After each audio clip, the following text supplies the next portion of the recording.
말씀을 함께 봅니다. 에베소서 6장 17절입니다. 우리 찾으신 분은 함께 봉독합니다.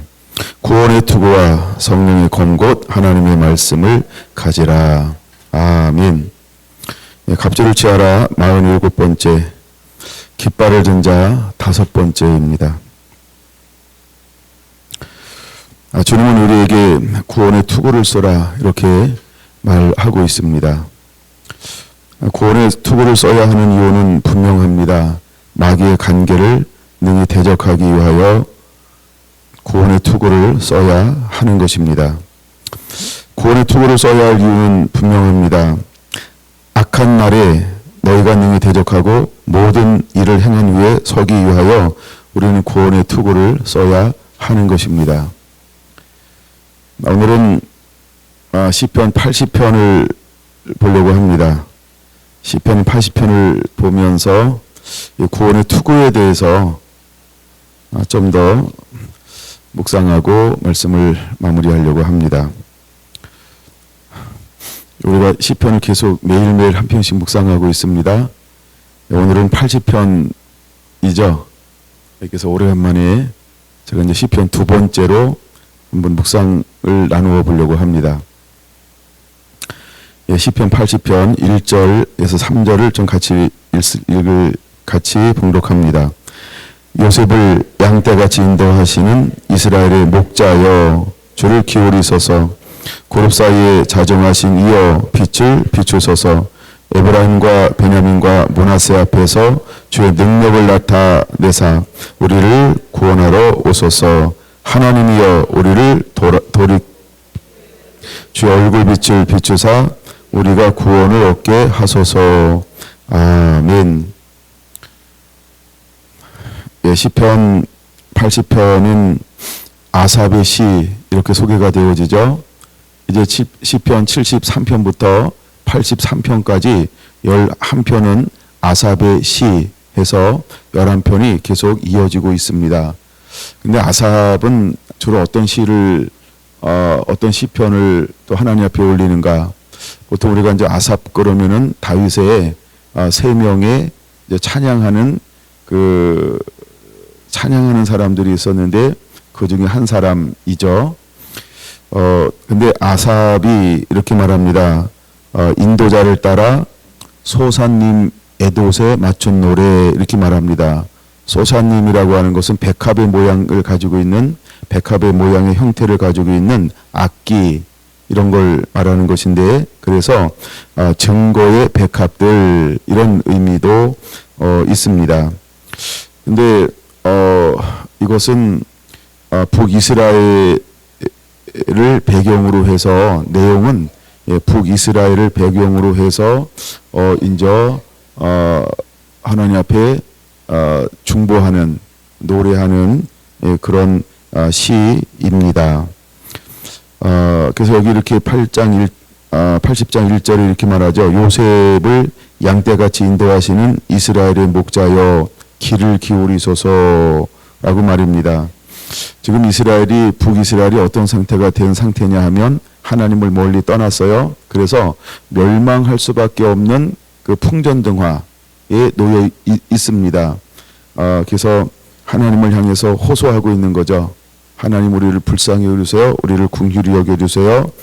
우리를 용서해 주시고요. 우리를 좀 구원해 주세요. 라고 이 하나님 앞에 호소하고 있는 그런 내용들로 이루어져 있습니다. 그런데 이 시편 기자는 그렇게 기도하면서 무엇에 대해서 우리에게 교훈을 주고 있고 또 우리가 배워야 할 것이 무엇인지를 보면 1절에 이렇게 말하고 있어요. 요셉을 양떼같이 인도하시는 이스라엘의 목자여 귀를 기울이소서. 고렙 사이에 자정하신 이여 빛을 비추소서라고 말입니다. 그러니까 요셉을 양떼같이 인도하시는 이여라고 할 때 왜 요셉을 이야기하고 있을까?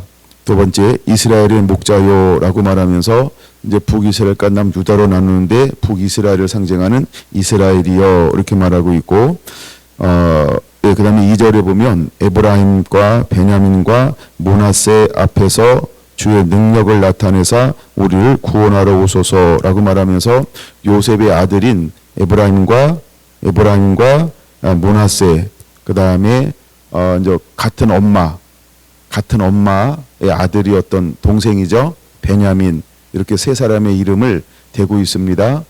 근데 베냐민은 나중에 이제 유다 지파에 소속되어지지만 여전히 어디에 남아 있냐 하면 이스라엘에 남아 있어요.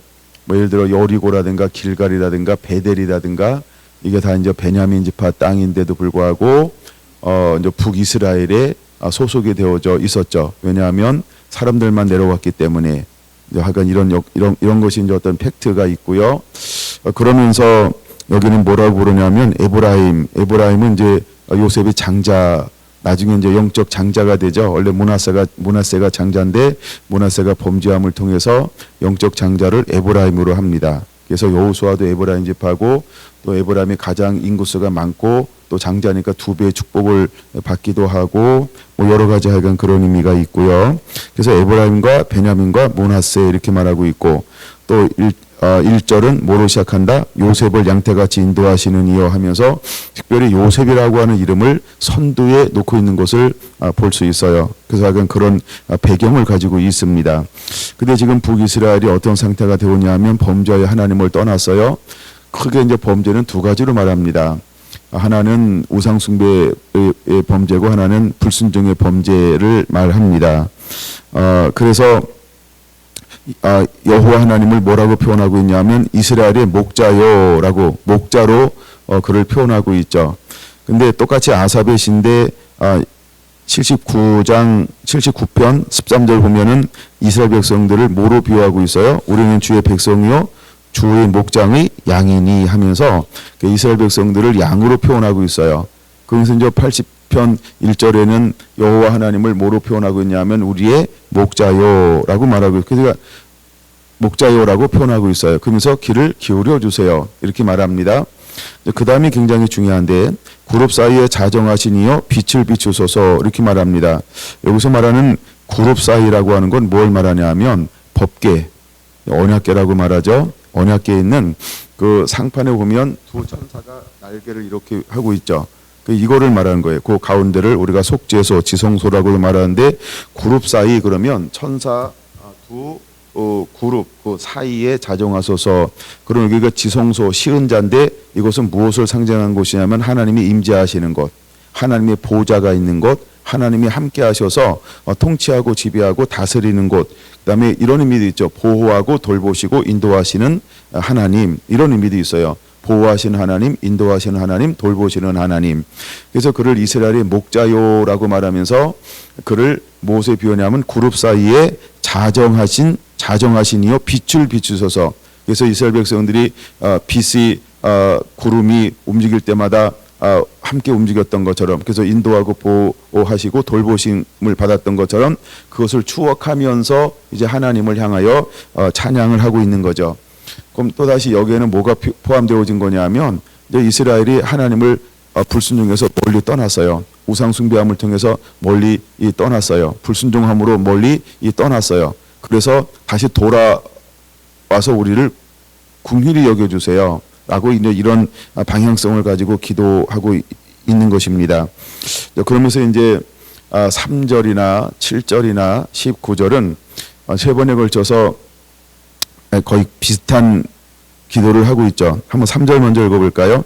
하나님이여 우리를 돌이키시고 주의 얼굴빛을 비추사 우리가 구원을 얻게 하소서.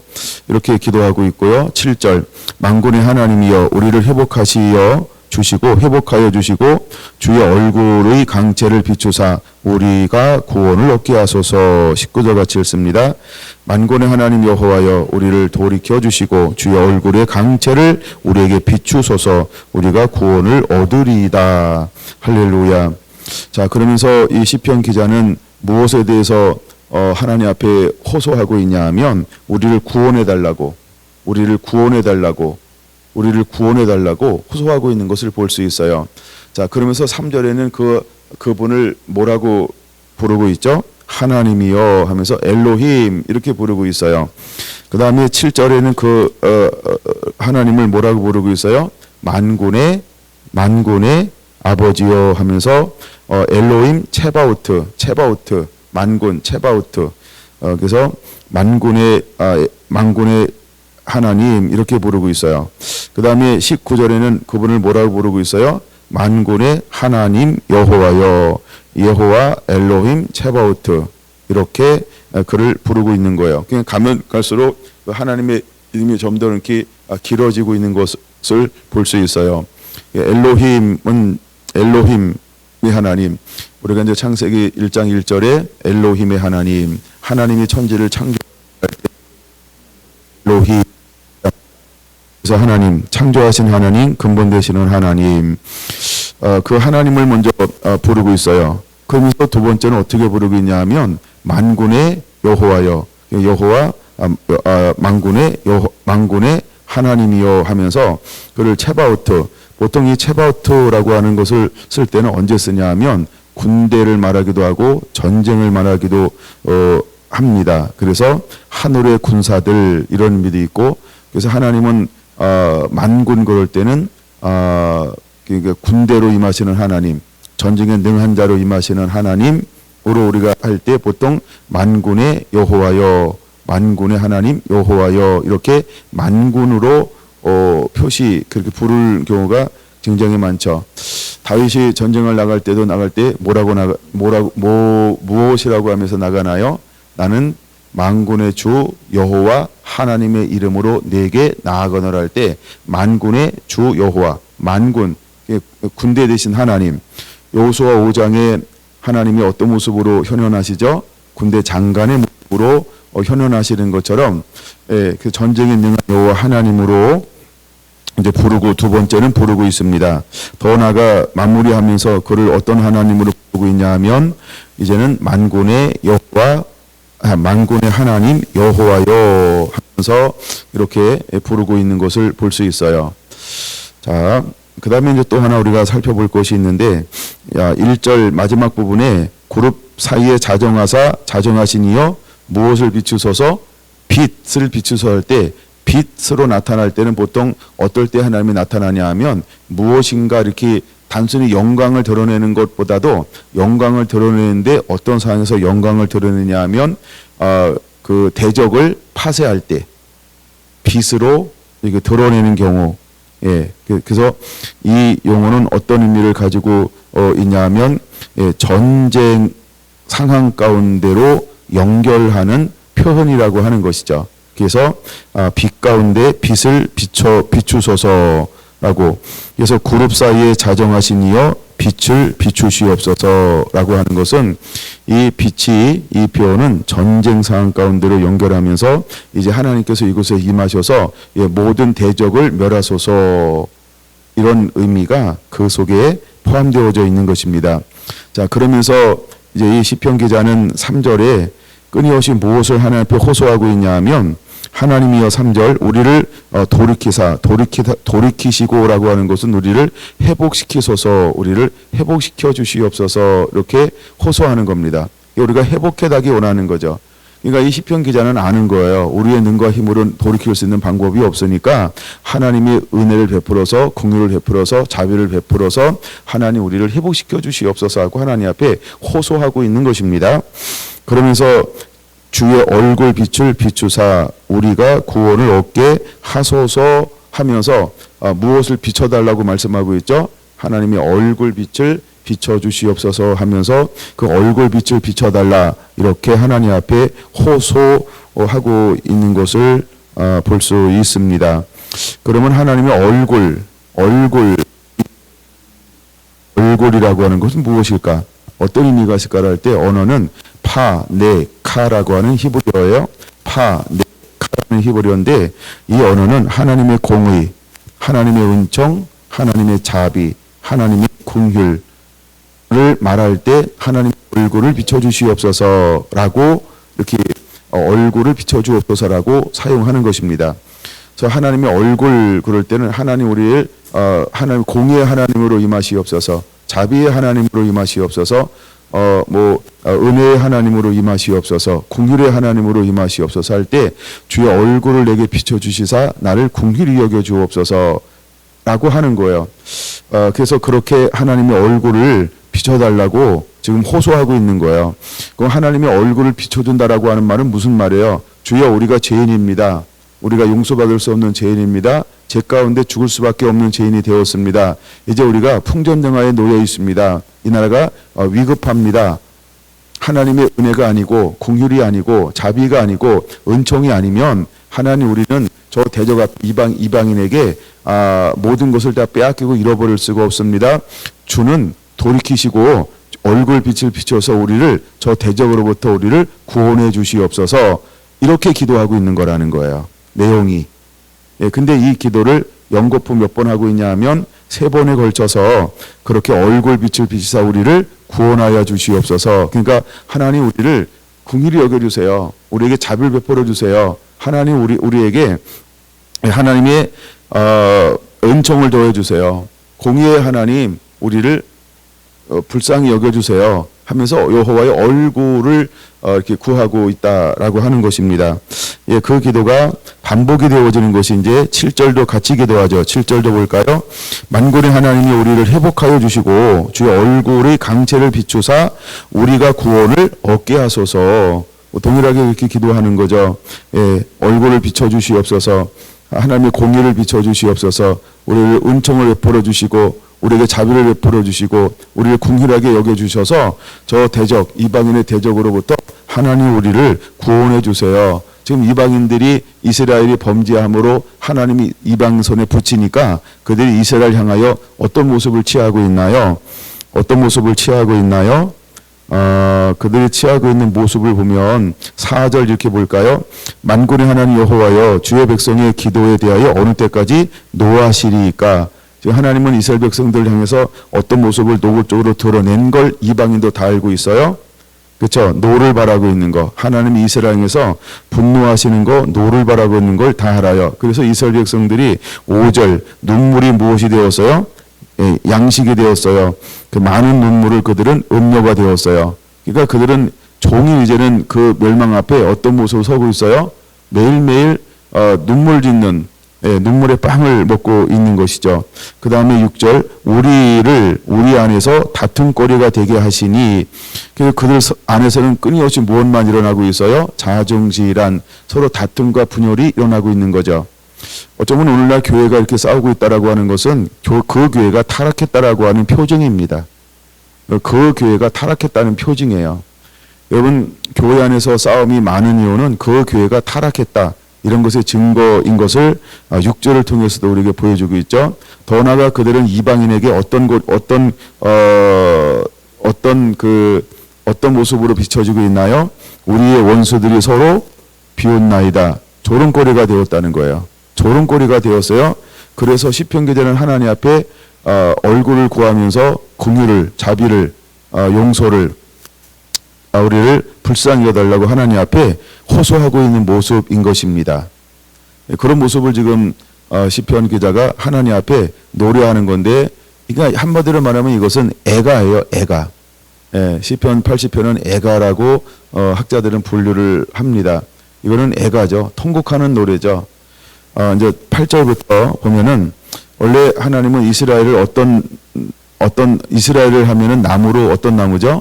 포도나무잖아요. 8절에 말하는 포도나무는 이스라엘을 말합니다. 주께서 한 포도나무를 애굽에서 가져다가 민족들을 쫓아내시고 그것을 심으셨나이다. 이해가 됐죠? 한 고로나무는 그리고 쫓아낸 것은 가나안의 7 족속이고, 그래서 이 거룩한 땅에 하나님이 심으셨다는 거예요. 근데 얼마의 시간이 지났을까? 수백 년이 지난 이후에 어떤 일이 벌어지는 거예요? 이스라엘이 도리어 이스라엘 7 족속처럼 똑같이 폐역하고 완고하게 됐어요. 그래서 하나님은 더 이상 그들을 봐줄 수가 없어요. 그래서 하나님은 아수르에게 멸망을 시키려고 계획한 거고, 나중에는 바벨론에게 멸망시키려고 내어줄 수밖에 없는 거예요. 그 이유가 뭐냐 하면 이방인이 죄악에 간영해도 하나님은 멸하시고, 그 다음에 하나님이 택했던 선민이라 할지라도 하나님을 섬기지 않고 불순종하면, 우상 숭배하면 하나님은 멸하실 수밖에 없다라고 하는 공의의 하나님을 보여주고 있는 것입니다. 우리는 오늘 그거야 하는 것이죠. 9절 주께서 그 앞에 갖고 오셨으므로 그 뿌리가 깊이 박혀 땅에 가득하며 그 그늘이 산들을 가리고 그 가지는 하나님의 백향목 같으며 그 가지가 바다까지 뻗고 넝콜이 강까지 미쳤거늘. 하나님이 이렇게 적과 꼴이 있는 땅에서 어떻게 했어요? 정착하게 했어요. 아주 튼튼하고 건실하게 풍성하게 많은 열매를 맺는 나무로 하나님이 자라나게 적과 끓는 약속 거룩한 땅에 심으셨다라고 하는 겁니다. 자, 근데 이제 그들이 범죄하니까, 그들이 우상 숭배하니까, 그들이 불순종하니까 하나님께서 어떻게 하셨어요? 반전이 일어나는 거죠. 12절 주께서 어찌하여 그 담을 허시사 길을 지나가는 모든 이들이 그것을 따게 하셨나이까. 이제 하나님이 그 포도 열매를 빼앗기게 만들었어요. 두 번째, 숲 속에 멧돼지들이 상해하며 멧돼지들을 일으켜서 이방 세력들을 일으켜서 그것을 다 뺏어가게 했어요. 그 다음에 세 번째, 들짐승들이 먹나이다 하면서 원근각지에서 나라들을 일으켜서 다 뭐 하는 거예요? 예, 뺏어가게. 그래서 이스라엘이 누리지 못하게 하나님이 그렇게 이제, 그럼 그쯤 되면은 이스라엘이 뭘 해야 돼요? 깨닫고 돌아와 하나님의 얼굴을 구하는 자가 되어야 하는데, 그때는 그들이 얼굴을 구할까요? 구하지 않을까요?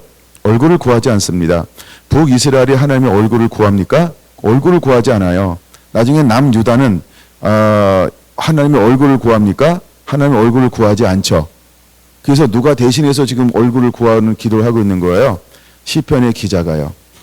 그러면 시편 기자는 뭐 하는 사람일까요? 중보자죠. 여러분, 이제 우리는 이것을 보면서 어떤 하나님의 사람으로 일어나야 할까요? 우리는 중보자로 일어나야 한다는 거예요. 그래서 그 갈라진 틈에 서서 멸하지 못하도록 기도하는 자로 일어나야 할 줄로 믿습니다. 할렐루야.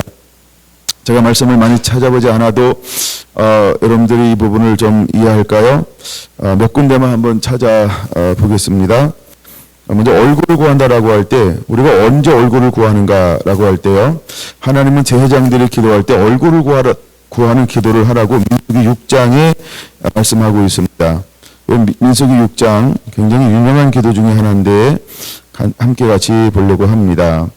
제사장들이 백성들을 축복할 때 어떻게 기도하냐 하면 민수기 6장 24절 여호와는 내게 복을 주시고 너를 지키시기를 원하며, 25절 같이 읽습니다. 여호와는 그의 얼굴을 내게 비추사 은혜 베푸시기를 원하며 여호와는 그 얼굴을 내게로 향하여 드사 평강 주시기를 원하노라 할지니라 하라. 할렐루야. 그럼 원하노라. 하나님은 이스라엘 백성들에게 뭘 하길 원한다라고 하는 걸 믿음으로 고백하고 풀어놓는 거예요. 복주기를 원한다. 지키시기를 원한다. 할렐루야. 근데 이제 얼굴이라고 하는 것을 그 언어 파네카라고 하는 말을 뭐라고 해석을 했어요? 하나님의 공의, 하나님의 은총, 하나님의 자비, 하나님의 긍휼이죠. 그럼 여기도 25절 보니까 여호와 그의 얼굴을 내게 비치사 은혜 베푸시기를 원하며, 그 얼굴을 비추는데 뭐가 임해요?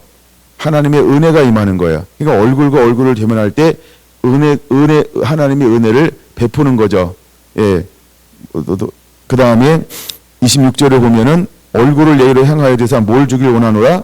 평강 주시기를 원하노라 하면서 하나님의 얼굴을 구한다라고 할 때는 우리가 하나님을 대면하여 봤을 때, 이걸 사람들은 친밀감이라고도 표현하지만은 우리가 너무 이제 친밀감도 어떻게 보면 식상해질 수 있는 언어일 수 있어요. 그럼 친밀감이 뭐냐라고 하는 것을 오늘 좀 더 다뤄보는 겁니다. 얼굴을 구하는 게 뭐냐라고 하는 걸, 얼굴이 뭐냐 이런 걸 좀 보는 겁니다.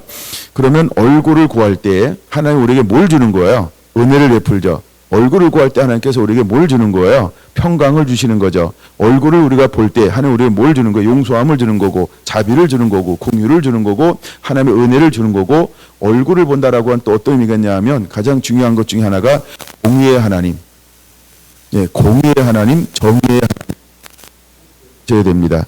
얼굴이라고 하는 것은 공의로운 하나님, 정의로운 하나님, 이런 의미가 있다라고 하는 겁니다. 자, 시편으로 다시 갔다가 나중에 공의의 하나님은 결론으로 제가 한번 말씀을 드리려고 합니다. 시편 27편을 한번 보겠습니다.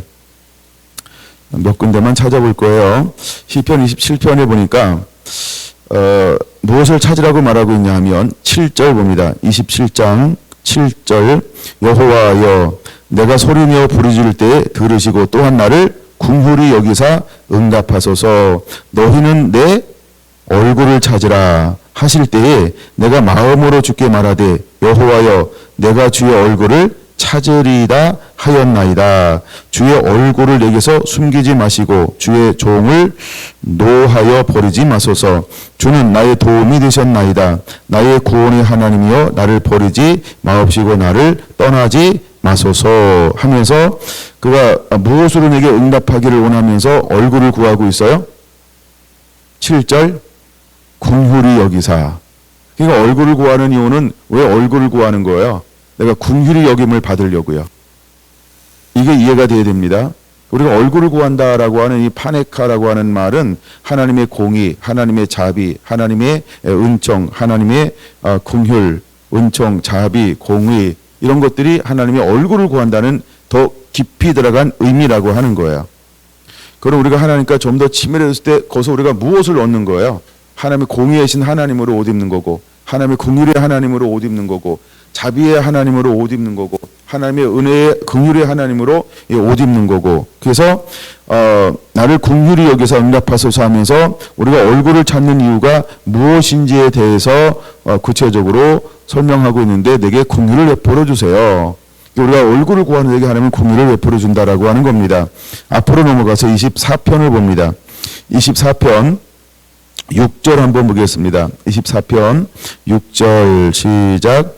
이는 여호와를 찾는 족속이여 야곱의 하나님의 얼굴을 구하는 자로다. 아멘. 자, 그럼 얼굴을 구하는 자는 그 하나님의 얼굴을 구하는 자, 즉 하나님의 공의의 하나님과 함께하고 하나님의 자비가 있고 하나님의 긍휼이 있고 하나님의 은총이 있는 사람은 어떤 삶을 살아가는 자에게 하나님의 공의가 있고 은혜가 있고 자비가 있고 긍휼이 있을까요? 그걸 보여주고 있는 것이 24편에서 3절, 4절, 4절입니다. 3절, 4절, 4절만 볼까요? 곧 손이 깨끗하며 마음이 청결하며 뜻을 허탄두지 아니하며 거짓 맹세하지 아니하는 자. 할렐루야. 이 사람들에게 하나님은 무엇을 구하는 자라고요? 얼굴을 구하는 자라고 하는 거예요. 그러니까 하나님의 얼굴을 구하기 때문에 늘 하나님과 하나님 앞에 긍휼이 있고 자비가 있고 긍휼이 은혜가 있고 그다음에 공의의 하나님과 함께하기 때문에 그들은 어떤 삶을 살 수밖에 없나요? 깨끗한 손을 가지고 있습니다. 청결한 마음을 가지고 있습니다. 뜻을 허탄한 데 두지 않는다라고 하는 것은 무엇인 두 마음을 품지 않는다는 거예요. 그러니까 세상이나 우상을 더 사랑하지 않는 것, 이것을 말하는 것이고 거짓 맹세치 않는다라고 하는 것은 뭐냐 하면 욕심이나 어떤 자랑이나 이거에 끌리지 않는다는 거예요. 세상에 끌리지 않는다라고 하는 것을 말하는 거죠. 왜? 그는 항상 하나님의 얼굴을 구하니까. 그래서 늘 하나님의 그 은혜 아래 머무르기 때문에 4절 네 가지의 경우가 없는 사람들이라고 말하고 있는 것입니다. 하나님은 우리가 범죄했을 때 무엇을 구하는 자가 되라고 말씀을 하고 있을까요? 우리가 하나님 앞에 범죄했을 때 하나님 우리가 무엇을 구하는 자가 되라고 말씀하고 있을까요? 역대하 7장 14절. 역대하 7장 14절. 아주 유명한 말씀이죠. 역대하 7장 14절 찾으신 분은 같이 읽습니다. 내 이름으로 일컫는 내 백성이 그들의 악한 길에서 떠나 스스로 겸비하고 기도하여 내 얼굴을 찾으면 내가 하늘에서 듣고 그들의 죄를 사하고 그들의 땅을 고칠지라. 다시 한번요. 내 이름으로 일컫는 내 백성이 그들의 악한 길에서 떠나 스스로 낮추고 기도하여 내 얼굴을 찾으면 내가 하늘에서 듣고 그들의 죄를 사하고 그들의 땅을 고칠지라. 할렐루야. 그러니까 죄악에 떠난 사람들에게 무엇을 구하라라고 말하고 있어요? 하나님의 얼굴을 구하라는 거예요. 그럼 하나님의 얼굴을 구하는 것은 무엇을 구하는 것이라고요? 공의의 하나님, 은총의 하나님, 자비의 하나님, 긍휼의 하나님을 구하라라고 하는 거예요. 그럼 하나님께서 너를 공의로 판단하고 공의로 대할 것이다. 하나님의 은총으로 대할 것이다. 자비로 대할 것이다. 하나님의 긍휼로 대할 것이다. 할렐루야. 그러니까 우리가 보통 나가서 호소할 때 그분의 자비가 있어야 되겠죠. 은총이 있어야 되겠죠. 그분이 우리를 불쌍히 여겨줘야 되잖아요. 그러니까 그것을 얻기 위해서 우리가 무엇을 구하라는 거예요?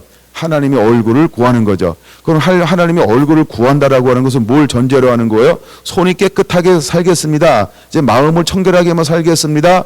뜻을 허탄하지 않게 살겠습니다. 거짓 맹세하지 않는 자로 살겠습니다. 이것을 결단하고 난 다음에야만 뭘 구할 수 있는 거예요? 자비와 긍휼과 그렇죠? 하나님의 공의와 하나님의 은총을 구할 수 있다라고 하는 거예요. 이거는 선행되지 않으면서 하나님의 얼굴을 구하면 하나님께서 우리를 구원하소서 이 기도가 가능할까요? 가능할 수가 없는 거죠. 그러므로 우리는 이제는 24편 4절이 선행이 되는 거예요. 하나님의 긍휼을 구하고 자비를 구하고 은총을 구하고 공의의 하나님 앞에 우리 것을 가지고 호소하는 사람들은 하나님의 단순히 얼굴을 구하는 것으로 끝나는 것이 아니고 어떤 삶을 전제로 하는 것이다. 손이 깨끗해야 한다는 겁니다. 마음이 정결하게 회복해서 살겠습니다. 즉 죄에서 떠나 이제는 하나님만 추구하고 하나님만 찾고 하나님만 섬기며 순종하는 삶을 살겠습니다라고 결단할 때 이 기도를 드릴 수 있게 될 거라고 하는 거죠. 그걸 전제로 하는 기도가 80편 기도라고 하는 것입니다. 여러분, 우리 안에 이런 은혜가 임하게 되기를 예수님의 이름으로 축원을 드립니다. 자, 이 얼굴을 구한다는 것은 하나님의 공의라고 말씀을 드렸어요. 그러면 이 하나님은 우리에게 무엇을 원하는가, 어떤 사람들을 찾는가 한번 보겠습니다.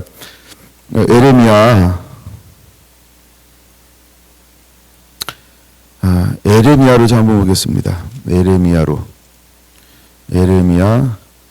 가장 많이 기록되어져 있는 게 16장 11절이에요. 물론 에레미야 선지자는 어디를 향해서 하는 거냐면 북이스라엘이 아니고 유다입니다. 내가 유다지만 동일한 범죄를 다룰 때 하나님께서 무엇을 원하는가를 한번 에레미야를 한번 보려고 합니다. 에레미야 16장 11절 찾으셨나요? 그러면 12절까지 두 절 같이 읽습니다. 너는 그들에게 대답하여 여호와께서 말씀하시되 너희 조상들이 나를 버리고 다른 신들을 따라 그를 섬기며 그들에게 절하고 나를 버려 내 율법을 지키지 아니하였습니다. 너희가 너희 조상들보다 더욱 악을 행하였도다. 보라, 너희가 각기 악한 마음의 완악함을 따라 행하고 나에게 순종하지 아니하였으므로. 아멘.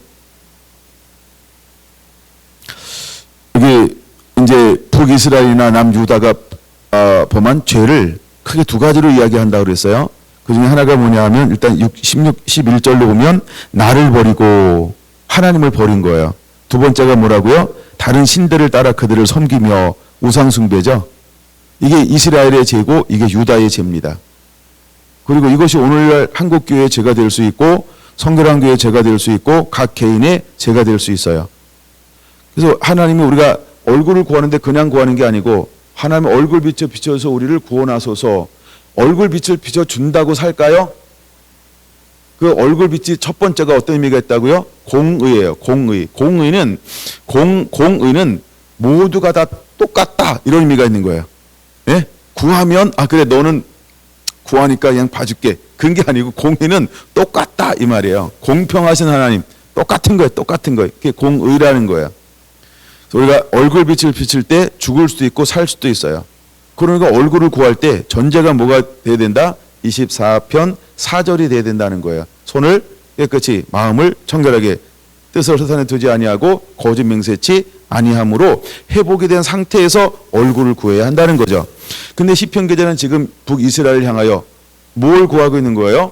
먼저는 뭐라고 말하고 있어요? 하나님이여, 그러니까 하나님이여라고 하는 거예요. 그렇죠? 그 다음에 만군의 여호와여 이렇게 말하죠. 그 다음에 만군의 하나님 여호와여 하면서 얼굴 빛을 비추사 우리를 구원하소서 이렇게 하나님 앞에 호소하고 있는 거예요. 그러면 이 기도를 무엇을 전제로 하고 있는 건가요? 그럼 이 시편 기자는 그 시대의 백성들이 하나님을 향해서 회개하고 돌이키면 하나님이 너희에게 얼굴빛에 비춰서 구원할 겁니다. 이렇게 기도하고 있는 거죠. 근데도 하나님은 어떤 사람을 필요로 하는 거예요? 누군가 그들을 위해서 하나님 앞에 호소해 줄 사람이 필요한 거예요. 그럼 우리가 전신갑주를 입는다라고 하는 것은 뭐냐 하면 악한 날에 능히 대적하여 싸워 이기게 하려 서기 위함이라 라고 말하고 있어요. 그래서 우리가 구원의 투구를 쓰는 이유는 거기 있는 거예요. 우리가 구원의 투구를 써야 한다는 거죠. 우리가 믿음이 견고해져야 할 줄로 믿습니다. 우리가 구원의 투구를 써야 하는 것입니다. 그리고 우리는 이 구원의 투구를 쓰고 하나님의 얼굴을, 그분의 자비, 그분의 공율, 그분의 은총, 그 다음에 가장 중요한 게 뭐래서 그분의 공의로우신 하나님 앞에 호소하는 거예요. 견고하게 서서, 믿음에 견고하게 서서, 이게 구원의 투구의 역할이라고 하는 거죠. 우리 안에 그런 은혜가 임해야 할 줄로 믿습니다. 그러면 이 기도를 하고 있는 에레미야에게 하나님은 어떤 은혜와 은총을 부어줬을까라고 할 때 5장 1절을 한번 보겠습니다.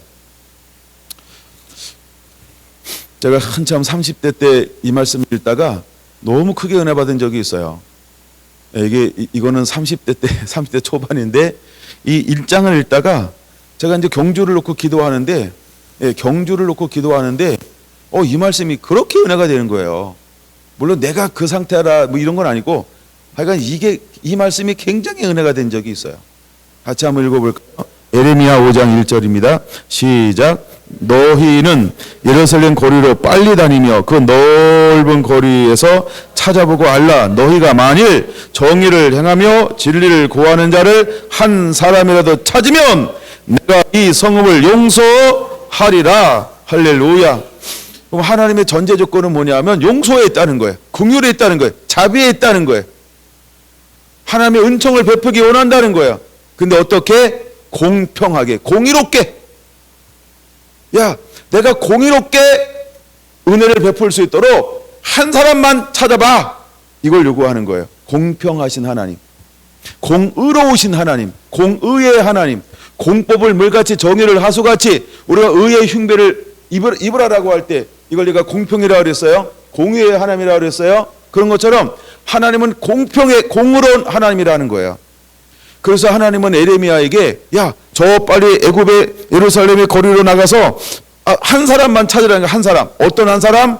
첫 번째가 어떤 사람이라고요? 정의를 행하는 자. 둘째 어떤 사람? 진리를 구하는 자. 하나님을 구하며 이제는 하나님 말씀대로 살겠습니다라고 그렇게 회개하고 하나님을 구하는 자 한 사람만 찾으면 내가 그로 말미암아 이 큰 유다라고 하는 성읍을 멸하지 않겠다. 이뭐 뭐야? 또다시 기회 주겠다는 거예요. 누구 때문에? 그 한 사람 때문에. 왜 여러분 우리가 구원의 투구를 써야 할까? 왜 우리가 하나님의 그 믿음에 흔들리지 않는 견고한 자가 되어야 할까? 하나님은 그 한 사람을 필요로 하기 때문에 그렇습니다. 많은 사람이 때로 필요한 것처럼 여겨지지만 유다라고 하는 그 거룩한 나라가 멸망받지 않는데 몇 사람이 필요하다고요? 한 사람이면 충분했다라고 하는 거예요. 때로 하나님은 10명을 구하는 것이 아니고 한 사람을 요구한다는 겁니다. 사랑하는 성결한 성도 여러분, 여러분은 그 중에 한 사람이 되어주시기를 바랍니다. 그 한 사람으로 그 한 사람이 되어주시기를 바랍니다. 그 한 사람이 되셔야 돼요. 근데 그 한 사람이 뭘 행하는 사람이라고요? 다시 한번 볼게요. 뭘 행한다고요? 첫째, 정의를 행하는 사람이라는 거예요. 공평하신 하나님. 하나님의 얼굴을 구한다는 거예요. 얼굴을 구하는 거예요. 우리가 얼굴을 구할 때 우리가 반드시 해야 될 것이 있다고 그랬어요. 그게 4절로만 오늘 봤어요. 마음이 청결해야 됩니다. 뜻을 허탄에 두지 않아야 합니다. 할렐루야. 손이 깨끗해야 합니다. 거짓 맹세치 아니하는 자가 되어야 합니다. 그렇게 살겠습니다라고 작정하고 각오하고 결단하고 이제 의의 길을 걸어가는 그 한 사람만 있으면 내가 그 사람을 통하여서 새롭게 일하겠다는 거예요. 할렐루야. 여러분 그 사람은 어떤 사람일까요? 깃발을 든 자라고 하는 것입니다. 그는 이기는 자라고 하는 것입니다. 하나님이 이렇게 이기는 자를 찾는 거예요. 하나님이 그 사람을 요구하고 있는 거예요. 정의를 행하며 진리를 구하는 자가 되기를 예수님의 이름으로 축원드립니다. 근데 에레미야 시대 때 그 길을 걸어간 사람이 누굴까요? 에레미야입니다. 에레미야 시대 때 그 길을 걸어간 사람이 누굴까요? 에레미야인 것입니다. 그래서 하나님께서 에레미야하고 그 선두에 서라고 말하고 있어요. 자, 에레미야 보고 뭐라고 그러는 거예요? 야, 가서 한 사람만 찾아봐! 라고 했어요. 근데 에레미야가 찾았나요? 못 찾았나요? 못 찾았습니다. 어쩌면 하나님께서 저와 여러분들을 그렇게 파송하실 것입니다. 찾으라고. 근데 하나님께서 에레미야에게 어떤 은혜를 부어주었나요? 이거는 저 1장으로 넘어갑니다. 에레미야 1장 18절, 19절로만 보겠습니다. 18절 19절 예레미야 1장 18절 같이 읽습니다. 보라, 내가 오늘 너를 그 온 땅과 유다 왕들과 그 지도자들과 그 제사장들과 그 땅 백성 앞에 견고한 성읍, 새, 기둥, 놋, 성벽이 되게 하였은즉 그들이 너를 치나 너를 이기지 못하리니 이는 내가 너와 함께하여 너를 구원할 것임이라 여호와의 말이니라. 할렐루야. 눈치챘는지 모르겠어요. 보라, 내가 오늘 너를이 누구라고요? 예레미야요. 너를 예레미야를 말하는 거예요. 그래서 그 온 땅과 유다 왕들과 지도자들과 제사장들과 다 복수죠. 그 땅 백성 앞에 그를 어떻게 세웠어요? 하나님이 견고한 성읍. 하나님은 이제 여러분들을 견고한 성읍으로 세울 겁니다. 새 기둥으로 세울 겁니다. 노석이 되게. 그래서 어떤 대적이 우리를 치러 올라온다 할지라도 패할 수밖에 없는 견고한 성읍이 되게 할 겁니다. 놋기둥이 되게 할 것입니다. 예, 새 기둥이 되게 할 겁니다. 놋성벽이 되게 할 것입니다. 우리가 전신갑주를 입었다라고 하는 것이 어떤 의미인지를 깨달아야 돼요. 우리가 악한 날에 능히 싸워 이기기 위해서 하냐면 우리를 전신갑주 입은 자를 무엇으로 무장한 거와 같이 만들어줄까요? 견고한 성읍처럼. 할렐루야. 새 기둥처럼. 할렐루야. 놋성벽처럼 하나님이 우리를 그렇게 무장하라고 말하고 있는 것입니다. 근데 그들이 너와 싸워서 어떻게 할 것이다? 너를 이기지 못할 것이다. 우리가 전신갑주를 입고 있으면 그들은 전신갑주 입고 있는 자를 이길 수가 없습니다. 여러분, 우리는 그와 같은 존재라고 하는 사실을 기억하시기 바랍니다. 그 이유는 간단하죠. 여호와 하나님이 함께 하시기 때문입니다. 여호와 하나님이 함께 하시기 때문이다라고 말씀을 하고 있습니다. 자, 이제 다시 시편 80편으로 넘어가서 18절 다시 봅니다. 17절을 보겠습니다. 17절 시작. 주의 오른손에 있는 자 곧 주를 위하여 힘있게 하신 인자에게 주의 손을 얹으소서.